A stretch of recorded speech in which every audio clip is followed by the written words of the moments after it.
Alright, welcome to another episode of Culinary Cultural Appropriation. Today we are appropriating some Indian food.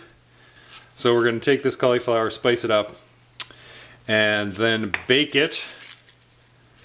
And that's about it. It should turn out quite nicely. So first thing you want to do here is cut up some of little cauliflower into nice bite-sized pieces.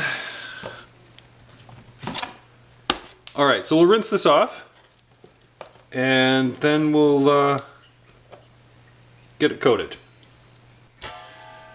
Alright, so to make the marinade for this, you will need yogurt. This says sour cream, but it's not. It's actually yogurt. I just made it, and put it in a sour cream container. So, a thick yogurt's good, but I don't see a problem with thin yogurt either. This is kind of in between. And, I don't know, that's probably a cup. You could probably get away with half a cup if you really wanted. Alright, you're going to need something called besan, or chickpea flour. And I don't know that you can get this anywhere but Indian stores. So, you're going to have to head out and find some of this stuff. It's going to provide the thickness for this this marinade. So 3 good sized tablespoons of that. Right, the heat comes from chili powder. Now, again, depending on how hot your chili powder is or how hot you want it, you know, gauge accordingly. This stuff's pretty decent. I'm going to put about a half teaspoon in there. That should give it a nice kick.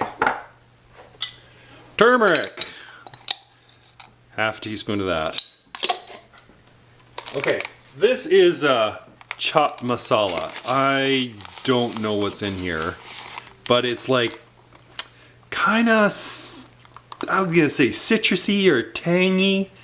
I'm gonna put a teaspoon of that in. Let's see, what the hell is this? This mélange de spices pour salade et savory.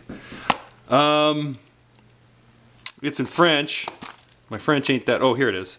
Oh yeah, dry mango, cumin, melon musk, black pepper, pomegranate seeds. So it is kind of a citrusy kind of concoction. Anyway, that's chaat masala. Garam masala, another teaspoon of that. That you probably already have. Now, oh yeah, we're gonna need the ginger and garlic. Now, remember I told you to make ginger garlic paste? Well, this is exactly the time you want it. And you can't find it like I can't. What the hell? There it is. Ha! Ginger garlic paste. So, a couple teaspoons of this.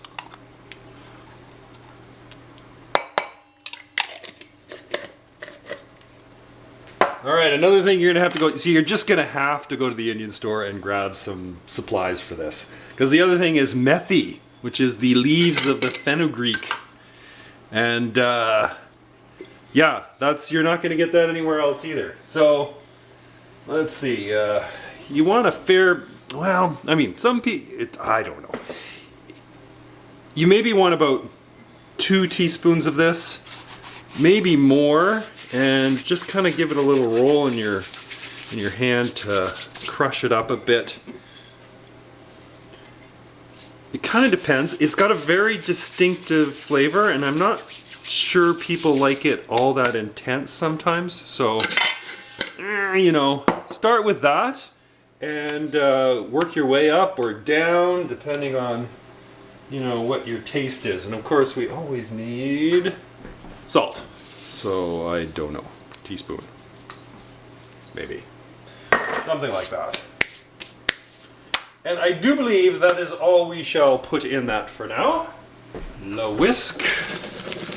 Cauliflower just goes in that.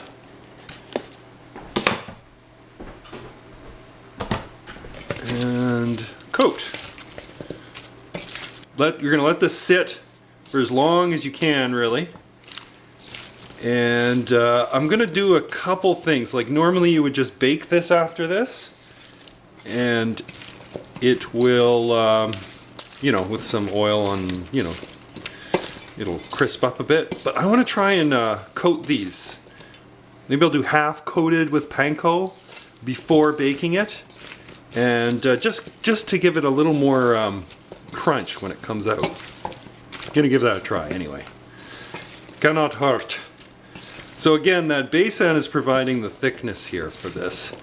Like it allows it to really, you can see there's almost no, you know, it's not going to drip down to the bottom. Now what's going to happen is it is going to release some water, and you will get like some pooling. You'll see this later. You'll get some pooling of water at the bottom. I don't think you want to deal, you know, don't just dump this in onto your pan. You want to pull these broccoli florets out and put them on the baking pan.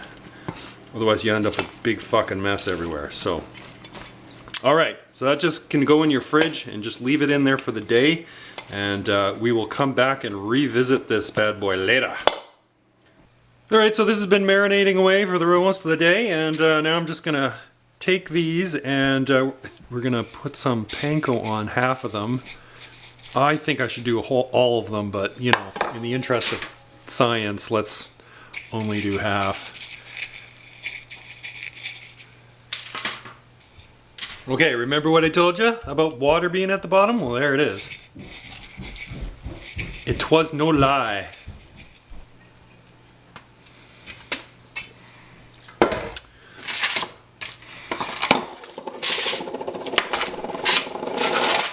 Okay, so there you have it, coated, uncoated. We'll put it in the oven 425 for about, until it's done, which is probably around 20 or 30 minutes. Oh, and before I forget, you should probably drizzle these with a little bit of oil if you want any sort of crispiness to come out. Don't forget that. Okay, there you have it. I don't know, that took about 30 minutes maybe. I flipped them somewhere halfway through to crisp them up on both sides. The panko one's gonna give you more bang for your buck. You know, for the 25 cents for the panko, it's a much nicer dealio. Hello? Alright, so, they're delicious. Nice and spicy.